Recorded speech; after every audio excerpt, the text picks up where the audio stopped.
नमस्कार दोस्तों, मेरा नाम है विजय कुमार। आप देख रहे हैं कॉमिक्स पिटारा चैनल को। तो चलिए दोस्तों, हम लोग कॉमिक्स पढ़ रहे थे एक चतुर एक महाचतुर, और इसका पहला पार्ट मैंने अपने चैनल पर अपलोड कर दिया है। पहले पार्ट में मैंने इस कॉमिक्स को 16 पेज तक कवर कर दिया था। अब इस पार्ट में इसके आगे कहानी को शुरू करते हैं। शीघ्र ही रामवीर गांव से दूर निकल आया था।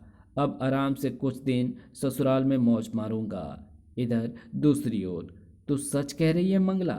हाँ कौशल्या, मैं सच कह रही हूँ। मैंने अपनी आंखों से सब कुछ देखा और कानों से पंडित रामवीर एवं उसकी पत्नी रेवती की बातें सुनी है। ओह, इसका मतलब तो ये हुआ कि पंडित जी ने मुझे धोखा दिया है। और क्या, मैं पंडित को छोड़ूंगी नहीं। अब मैं अभी जाकर उससे अपनी मोहरें वापस लिए लेती हूँ। हाँ, ऐसा ही कर तू। वो उसी समय रामवीर के घर पहुंची। पंडित जी कहाँ हैं? वे तो हरिद्वार के लिए गए हैं। हरिद्वार या श्यामगढ़? ओह, इसे कैसे पता चला कि ये हरिद्वार ना जाकर श्यामगढ़ गए हैं? देखो पंडिताइन, पंडित कभी तो गांव वापस लौटेगा, तब मैं उसकी जमकर फजीहता करूंगी। कह देना उससे। कौशल्या एवं मंगला के जाने पर कौशल्या को सब कुछ पता चल गया है। ये तो ठीक नहीं हुआ। मैं क्यों अभी से चिंता में डूबूं? जब पंडित जी वापस लौटेंगे तब वे ही इस समस्या से उबारने का कोई उपाय ढूंढ निकालेंगे। इधर दूसरी ओर, इस मुसीबत से भी पीछा छूटा। धड़ाक। अब वो श्यामगढ़ की ओर चल दिया। कौशल्या भाभी भी क्या याद रखेगी कि किस पंडित से पाला पड़ा था। जब वो श्यामगढ़ पहुंचा, आओ जमाई राजा, आज तो कई बरस बाद तुमने ससुराल में कदम रखा है। क्या करूं सास जी, ये कोई अपने बस में थोड़ी ही है। जब जब किसी यजमान की कृपा होती है तब तब मैं आपसे मिलने आ ही जाता हूँ। ससुराल में उसकी साली सालों ने एवं सलहजों ने उसका खूब स्वागत सत्कार किया। वाह, खाने में मज़ा आ गया। क्यों ना मज़ा आएगा जीजा जी, हमने जो बनाया था। 10-15 दिनों तक रामवीर ने ससुराल में खूब मौजें काटी। जमाई जी, और खाओ ना। बस बस सासू माँ, बहुत पेट भर गया है मेरा। फिर एक दिन, अच्छा सासू माँ, अब मुझे इजाज़त दो। तुम्हें भेजने को तो मन तो नहीं कर रहा है जमाई राजा, पर तुम्हें रोक भी तो नहीं सकती मैं। वहाँ रेवती अकेली होगी। तब वो सबसे विदा लेकर वहाँ से चलने लगा। जमाई बाबू, इस बार जब श्यामगढ़ आओ तो रेवती को भी साथ लाना। अच्छा सासू माँ। उसके बाद रामवीर वहाँ से चल दिया।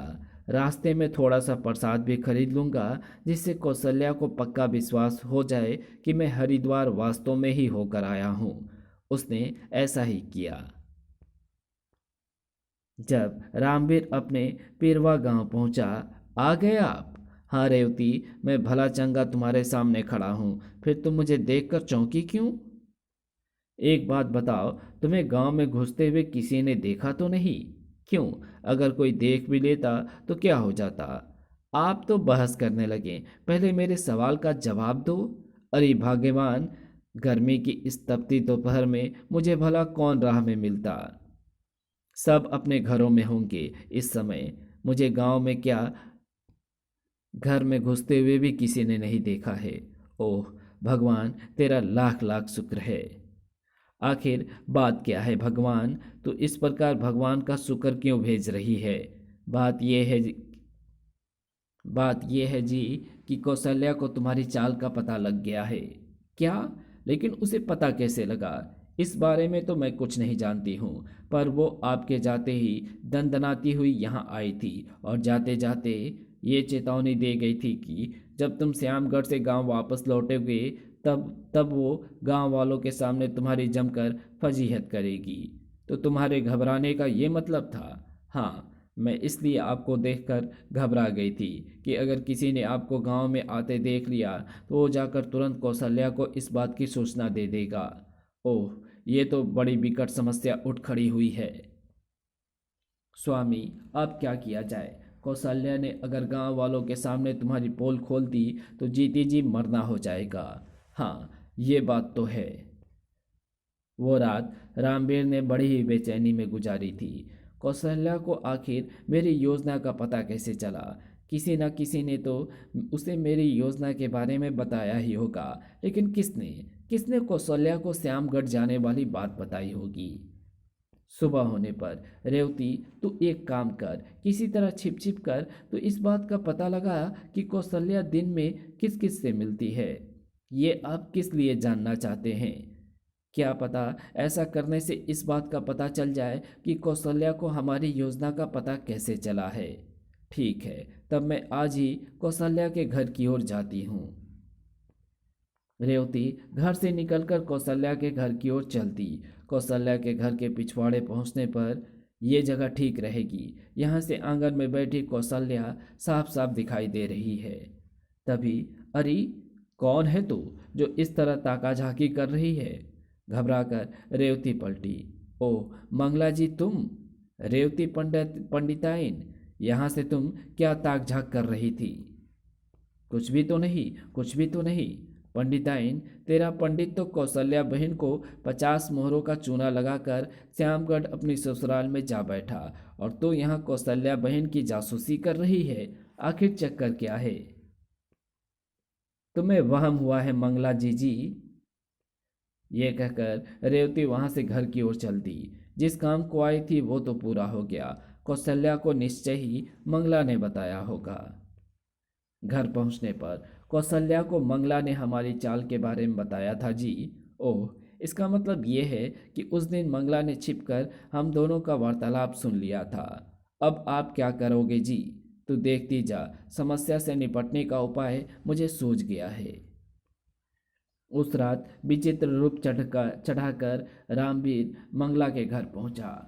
ठक ठक, कौन है? किवाड़ खोलो तो सही। मंगला के पति ने किवाड़ खोले। कौन हो तुम? भूत? मुझे भूत कहती है? मैं तुम्हारा पितर हूँ। पितर यानी हमारे परिवार के पूर्वज। सही पहचाना तूने मटरू, मैं तेरा परदादा चतरू हूँ। ओह परदादा, आपने आज कैसे दर्शन दिए? मुझे मजबूरन आज ना चाहते हुए भी यहाँ आना पड़ा है, वो भी तेरी बहू की खातिर मटरू। मंगला की खातिर? क्या किया मंगला ने परदादा जी? ये दूसरों के फटे में टांग अड़ाती फिरती है। ये आप क्या कह रहे हैं परदादा जी? मेरे सामने जुबान चलाती है तो सुन, कौशल्या को तूने ही पंडित रामवीर की बातें बताई थी। हाँ हाँ हाँ, बताई तो थी। इन्हें इस बात को कैसे पता चला? कान खोल कर सुन ले, अगर तूने फिर इस तरह की बातें की तो मैं बुरी तरह रुष्ट हो जाऊंगा। नहीं करूंगी परदादा जी, मुझे माफ़ कर दो। एक बात और सुन ले बहु मंगला, अगर तूने कभी पंडित रामवीर के खिलाफ पंचायत में गवाही दी तो मैं तुझे अंधी कर दूंगा। अच्छा परदादा जी। पगली, रामवीर पहुंचा हुआ पंडित है और पंडितों से वैर देना शास्त्रों के विरुद्ध है। जी परदादा जी, जाओ अब उल्टे मुंह कर घर में चले जाओ। जैसे ही वे दोनों पलटे, अब मुझे भी यहाँ से रफू चक्कर हो जाना चाहिए। वो वहाँ से भाग लिए। उधर ये पंडित रामवीर का क्या चक्कर है मंगला? नहीं, अब मैं इस विषय में अपने मुंह से एक शब्द भी नहीं निकालूंगी। पर दादाजी की चेतावनी भूल गए क्या? अगले दिन रेवती, अब मैं निडर होकर गांव में निकल सकता हूँ। रामवीर रेवती से ये कहकर घर से बाहर निकला। राम राम पंडित जी, हरिद्वार से कब आए? कल ही लौटा हूँ काका। होते होते रामवीर के गांव लौट आने की खबर कौशल्या तक भी पहुंच गई। आखिर पंडित गांव लौट ही आया। मंगला को साथ ले, मैं अभी उसके घर पहुंचकर उसकी फजीहत करती हूँ। कौशल्या उसी समय मंगला के पास पहुंची। मंगला बहन, पंडित रामवीर गांव लौट आया है, जरा मेरे साथ उसके घर तो चलो। नहीं कौशल्या बहन, मैं तुम्हारे साथ नहीं जाऊंगी, मुझे माफ़ कर दो। ये तुम क्या कह रही हो मंगला? हाँ बहन, मैं पंडित रामवीर के विरुद्ध अपनी जबान बिल्कुल नहीं खोलूंगी। लेकिन क्यों? तुम ही अगर रामवीर के विरुद्ध गवाही नहीं दोगी तो कौन मेरी बात का यकीन करेगा? कुछ भी हो, मैं ना तुम्हारे साथ जाऊंगी, ना पंडित रामवीर के खिलाफ कोई बात कहूंगी। मत जाओ तुम, मैं अकेली ही उस धूर्त पंडित से निपट लूंगी। कौशल्या वहां से रामवीर के घर पहुंची। पंडित कहाँ है? वे तो जमींदार जी की हवेली में गए हुए हैं। अवसर अच्छा है, हवेली में पहुंचकर ही पंडित की ऐसी तैसी करनी चाहिए। वो भागी भागी जमींदार की हवेली में पहुंची। आओ कौशल्या भाभी, मैं तो तुम्हारे घर आने ही वाला था। अच्छा हुआ तुम यहीं मिल गई। इससे सीधे सीधे नहीं निपटना, बल्कि इसे इसे पहले किसी तरह अपनी बातों के जालों में फंसाना चाहिए। वो मुस्कुराकर रामवीर से बोली, पंडित जी, कल रात मेरी सास मुझे स्वप्न में दिखाई दी थी। उन्होंने स्वप्न में मुझसे कहा कि उनकी आत्मा भटक रही है, क्योंकि पंडित जी ने उनकी अस्थियां हरिद्वार में विसर्जित न कर किसी पोखर या तालाब में विसर्जित कर दी है। अच्छा पंडित जी, आप किसी तरह आप हरिद्वार जाकर सास जी का विधि पूर्वक श्राद्ध कर्म करके आइए, नहीं तो उनकी आत्मा भटकती ही रहेगी। कौशल्या भाभी, तुम भी बावली हो गई हो। जरा अपनी सास की आदतों को तो याद करो। तुम चूल्हा चक्की करती, धर्म घर में खटकी खटकी खट तुम चूल्हा चौक चक्की करती, घर में खटती रहती थी, और वो दिन भर गांव गांव भर में इधर उधर की बातें करती फिरती रहती थी। लगता है मरकर भी तुम्हारी सास का घुमक्कड़ स्वभाव नहीं छूटा है। क्या मतलब? जरा सोच भाभी, यदि वो स्वप्न में गांव लौट सकती थी तो सीधे हरिद्वार क्यों नहीं पहुंच गई वो? किसी ने हरिद्वार जाने को उन्हें उन्हें मना किया था क्या? तुम्हारी सास को घूमने की आदत पड़ी हुई है, वो हरिद्वार से भी लौट आई है। फिक्र मत करो, जब वो भटकती भटकती थक जाएगी तो स्वयं वापस गंगा पहुंच जाएगी। ओह, बातों में इस रामवीर ने मुझे मात दे दी है। अब इससे और ज़्यादा क्या कहूँ। तब जमींदार बोले, पंडित, तुम ठीक कह रहे हो। कौशल्या भाभी की सास की आत्मा भटकती भटकती स्वयं पुनः हरिद्वार पहुंच जाएगी। मन महसूस कर कौशल्या जब हवेली से बाहर निकली, कहो भाभी, कैसी रही? मुझे पटकनी देने चली थी तुम। पंडित, मैं तुम्हारी चतुराई का लोहा मान गई हूँ। तुमने एक कटोरी आटे के बदले मुझसे बहुत ज़्यादा वसूल कर लिया है। वाह भाई, मान गए। वाकई पंडित रामवीर बहुत ही चतुर चालाक थे। उनके ऐसे अनगिनत किस्से आज भी हमारे गांव के बुजुर्गों को याद है। अच्छा, अब चलो भाई, यहाँ से हमारी तुम्हारी राहें जुदा हैं। अच्छा भाई, राम राम। दोनों एक दूसरे से विदा लेकर अपने अपने गांव की ओर चले गए। इसी के साथ ये कहानी यही समाप्त होती है।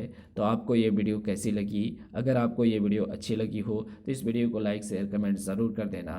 चैनल पर नया हो तो चैनल को सब्सक्राइब कर ऑल नोटिफिकेशन को सिलेक्ट ज़रूर कर लेना। Thanks for watching my videos.